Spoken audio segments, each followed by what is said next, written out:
एक बार एक बालक काशी से पढ़ करके आया, खूब विद्वान बन के आया।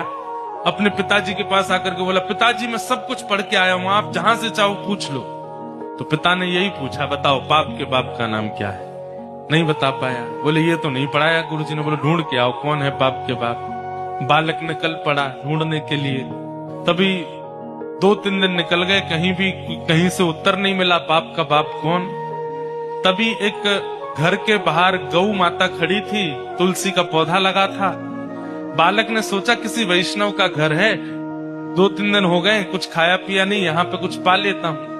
उस घर में जैसे ही प्रवेश किया, वो किसी वैष्णव का घर नहीं था, एक वैश्या का घर था। तो वैश्या ने जैसे ही बालक को देखा, ब्राह्मण बालक, त्रिपुंड लगाए, शिखा रखी है, धोती पहन करके, हाथों में वेद लगे हैं, तुरंत वैश्या आई जल का पात्र लेकर के, महाराज जलपान कीजिए। तो ब्राह्मण ने तुरंत जल लिया, पान किया, पान करके बोली, ये घर मुझे लगता है किसी वैष्णव का है, गोबर का चौका लगा है, बाहर गैया है, तुलसी का पौधा है, आप निश्चित ही कोई वैष्णव हैं।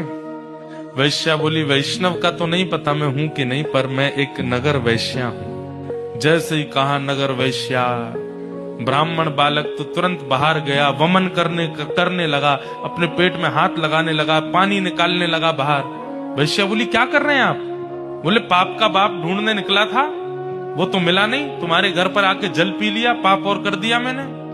अरे तुम्हारे घर का पिएंगे हम, तुम्हारे हाथ का खाएंगे हम। जैसे ही सुना कि पाप के बाप को खोजने निकले थे, वैश्या ने मन में सोचा, ज्यादा दूर नहीं जाने दूंगी, यहीं मिलाती हूं।